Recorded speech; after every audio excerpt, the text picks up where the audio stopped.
welcome back to my channel. In case you missed it, allow me to introduce to you the newest baby in my garage, my 2024 Ford Raptor. And I thought it was only fitting that I brought him out to the mountains.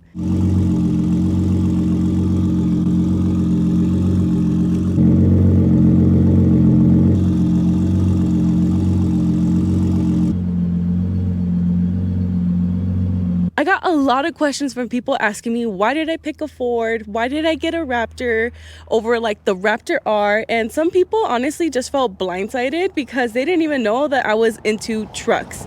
And to be honest with you, I love all mix and models, and my end goal for my future garage is to have a variety of cars and trucks. Without a doubt, it was definitely a tough decision. Even just narrowing it down to like 2 manufacturers and then trying to pick out a trim level was time consuming. So I definitely made sure to take my time with this and consider the other trucks. But I wanted to tell you guys the other trucks that I was looking at. Plus, a big key component was obviously my budget. The first truck that I did consider was the Sierra 1500 Delani. Now, it is a GMC V8. It had a really nice interior in my opinion, and it was about the same price as the Raptor, but the difference was it didn't have the off-road suspension like the Raptor does, and it didn't have the 35-inch tires. My second option was the Tundra TRD.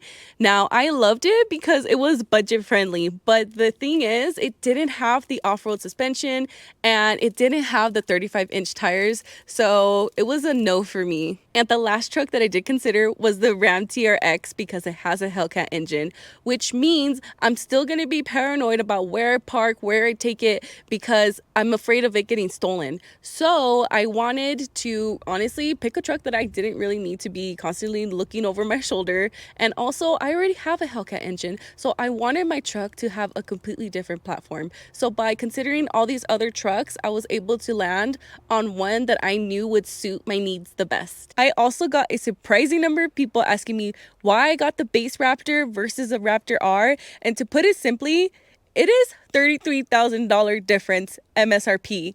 And I'd be lying if I said I didn't want a Raptor R, and I did test drive one, and honestly it was super cool. It was super fast and loud, but I needed to focus on what I needed and also stick with my budget. And to be honest with you, the base model still has a lot of the off-road performance, which is really key in what I needed. So I honestly felt like I wasn't really missing out with the Raptor R.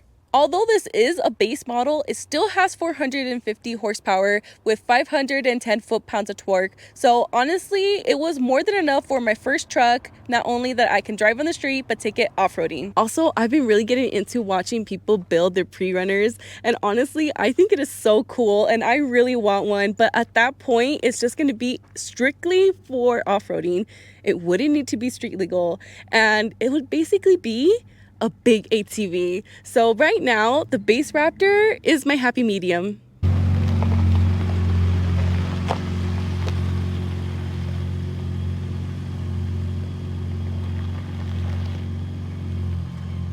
Another reason why I was so drawn to the Raptors is because of Raptor Runs, and they're held in places like Baja California and in Texas. And based off of the videos that I watch, these events are super cool because you have Raptors coming from all over the place, and you not only get to meet other Raptor drivers and bond with them, but it is also an educational experience because they have designated trails where you can test your limits and your truck's limits all in a safe environment. So you not only get to meet other Raptor drivers, but you also have guides that help teach you how to handle your truck better. Now, I don't know about you, but that sounds like a pretty cool weekend, and I want to do that eventually and bring you guys along with me. And those are all the reasons why I ended up with my Raptor. Thank you guys so much for watching. I'll see you guys in the next one. Drive safe.